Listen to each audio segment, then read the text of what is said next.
Ada yang bermimpi didatangi sosok kakek-kakek berjubah putih.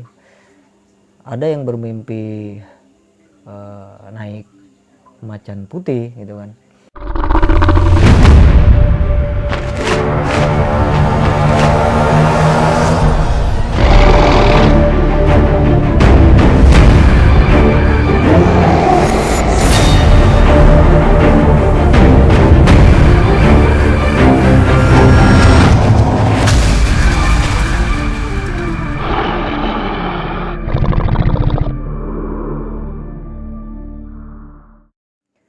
Assalamualaikum warahmatullahi wabarakatuh. Ketemu lagi dengan saya Ki Bagus Purwas.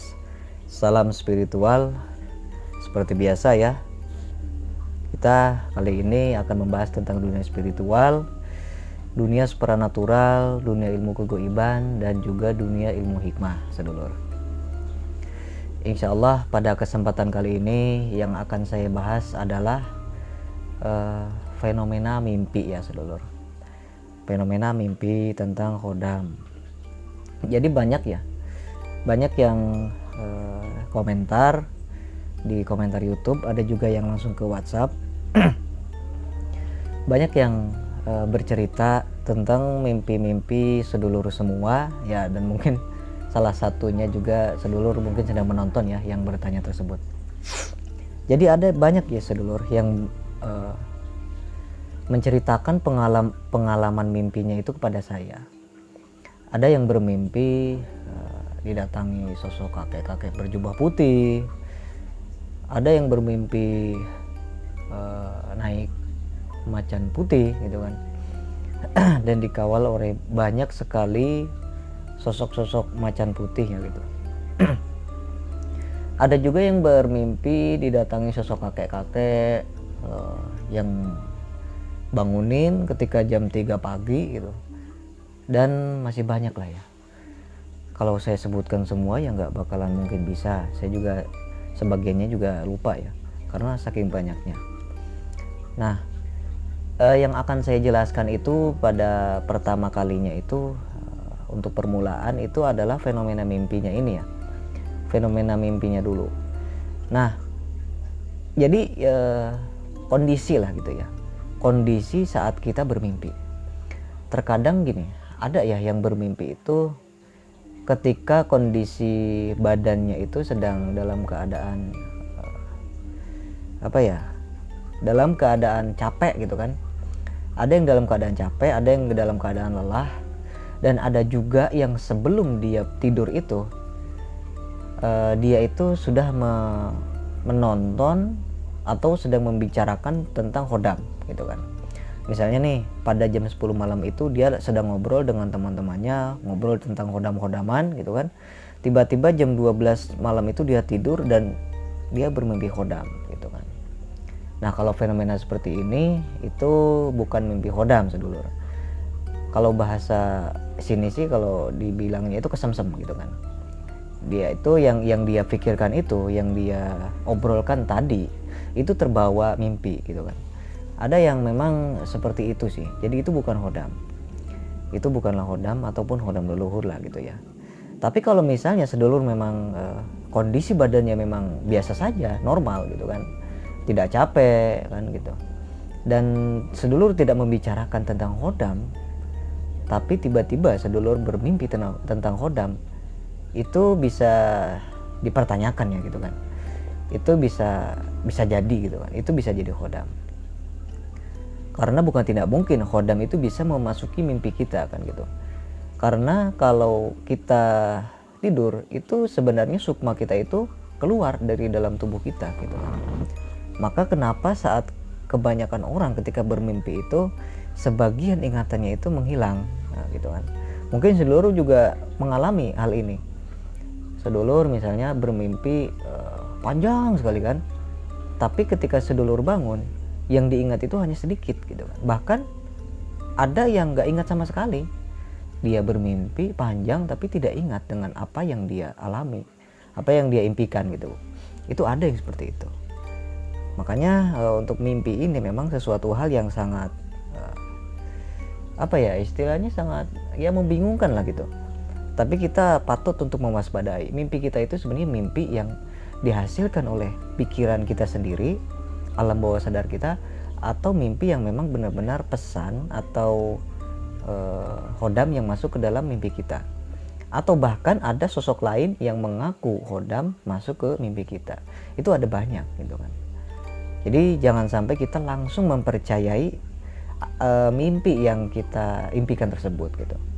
Nah, jadi kita harus mengingat-ingat dulu, kita itu mimpinya itu dalam kondisi apa? Apakah tubuh kita memang dalam keadaan suci dari semua hadas besar dan kecil gitu kan? Misalnya kita sebelum tidur itu berwudu gitu kan, berwudu dulu, kemudian kita tidak punya hadas besar gitu. Dan bisa juga kalau misalnya kita memang dalam keadaan suci, dalam keadaan bersih, kemudian kita mimpi didatangi khodam, itu tidak mustahil. Itu bisa dikatakan benar atau iya gitu kan. Tapi kalau misalnya contoh kita dalam keadaan tidurnya itu tidak punya wudhu, terus masih punya hadas besar, atau bahkan dalam keadaan mabuk gitu kan, kita tertidur bermimpi khodam, dikasih pesan harus ini, jangan percaya gitu. Itu sama sekali tidak bisa dipercayai ya gitu.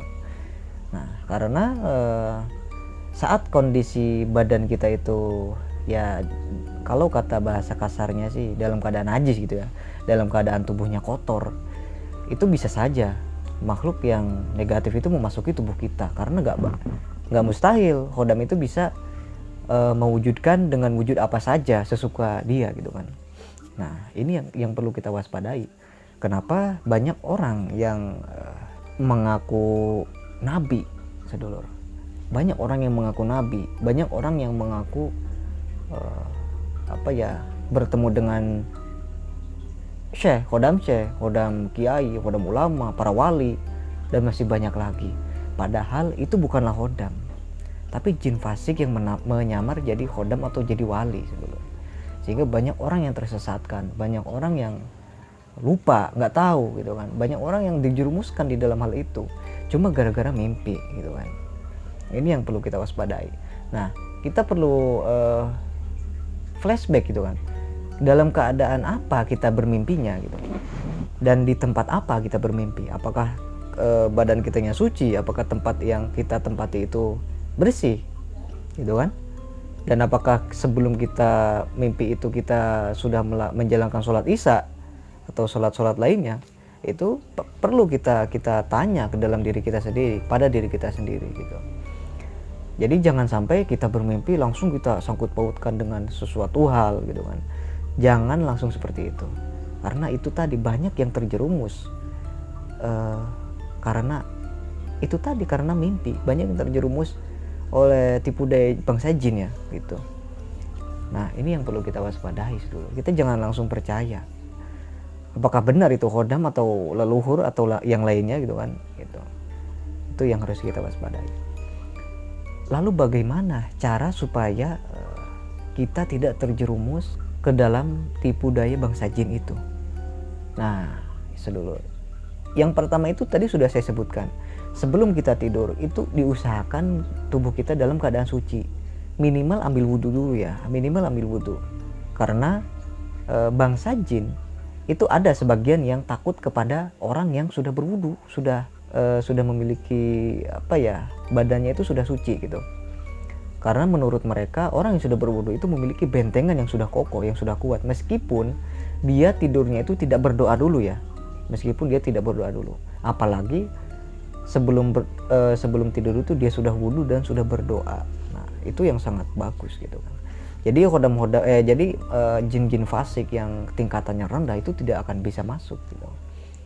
Kecuali kalau memang khodam-khodam yang positif, khodam-khodam yang memiliki istilahnya pembawaan yang positif, yang tenang, yang memang tujuannya itu bagus buat kita, itu bisa memasuki mimpi kita karena tujuannya bagus, karena memang dia itu satu jalur dan dia juga memiliki energi positif gitu. Yang kedua itu adalah apakah kita memang memiliki amalan gitu. Apakah kita memiliki amalan atau kita istilahnya mengalami hal-hal yang misalnya kita mendapatkan problem atau masalah gitu kan. biasanya kalau kita memiliki amalan itu si khodam amalan itu kadang memang suka masuk ke dalam mimpi kita. Dan kalau kita memiliki problem atau suatu masalah, itu biasanya khodam leluhur memasuki mimpi kita, kemudian membisikkan atau memberi suatu isyarah gitu ya, suatu bisikan atau ya intinya sih memberitahu kepada kita supaya kita melakukan suatu hal untuk menuntaskan problem atau permasalahan yang kita hadapi saat itu, begitu sebelumnya.